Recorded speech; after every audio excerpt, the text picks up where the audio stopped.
The UFC went back to Perth, Australia with an epic card full of fun fights headlined by a highly anticipated grudge match of Dricus du Plessis defending his middleweight title versus Israel Adesanya. This was alongside a card full of some great talent with potential title eliminators and fights which had stakes in some big divisions in the UFC. Could UFC 305 live up to the hype and deliver on being a great card? Let's find out. This is the Fight Franchise and the recap and review of UFC 305.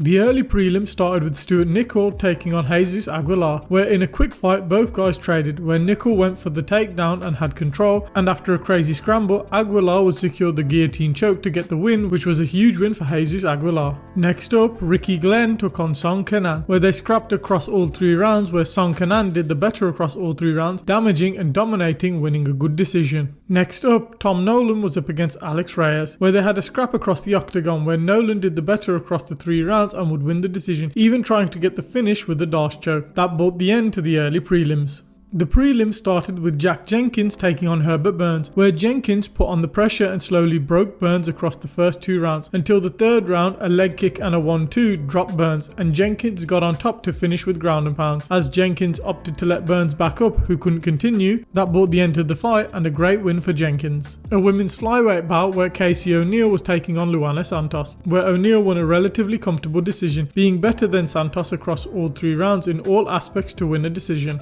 Josh Culibao took on Ricardo Ramos, where the first round Ramos seemed to do the better with his control, looking for a choke. However, round 2 Culibao got back into the fight, doing damage with his leg kicks. The third round was very close, with both guys having moments, but at the end of the fight the split decision went to Ramos in a competitive bout. A heavyweight bout to end the prelims where Walter Walker took on Junior Taffa, where Walker opted to wrestle, wanting to get Taffa to the ground, and at the end of the first round Walker secured the leg lock and Taffa screamed and the ref ended the fight. However, Taffa claimed he never verbally tapped. A weird one to end the prelims and maybe a rematch down the line between these two. That brought the end to some strange prelims.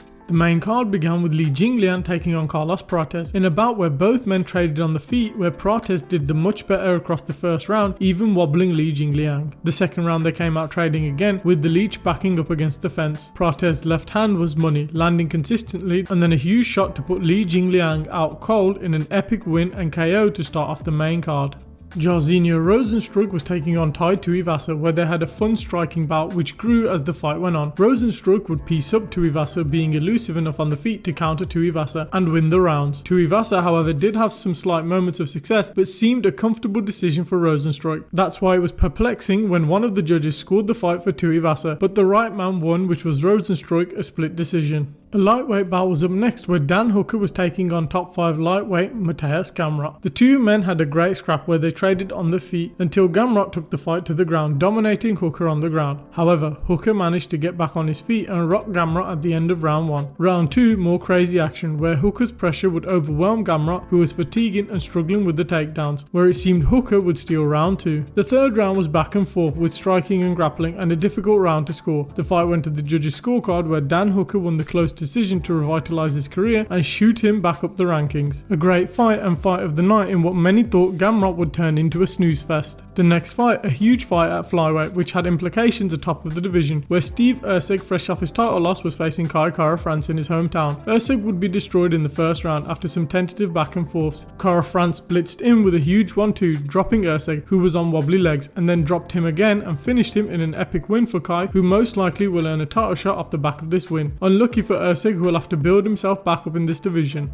The main event saw Dricus du Plessis taking on Israel Adesanya, looking to defend his middleweight title. The bout and the first round was very competitive, with both guys trading on the feet having success, which was a very close round going either guy's way. The second round du Plessis did great with his wrestling and striking to take over and be the clear winner of the second round. The third round, more trading on the feet, where du Plessis looked fatigued and sloppy, where Adesanya upped his striking numbers and seemed to do the better, though du Plessis would have some good moments with some huge blitzes and power shots. The fourth round, both guys came out fatigued, trading back and forth, where Adesanya just seemed the better of the two, until du Plessis landed some big shots rocking Adesanya, where he would be pressured and go down, and du Plessis got the back of Adesanya and would cinch up the rear naked choke to get the win and defend his world title. A great win for du Plessis, who legitimizes how good he is with this win and could begin a potential epic title reign from here. As for Izzy, it was crazy seeing him submitted for the first time, but it seems as though his time at the top is done.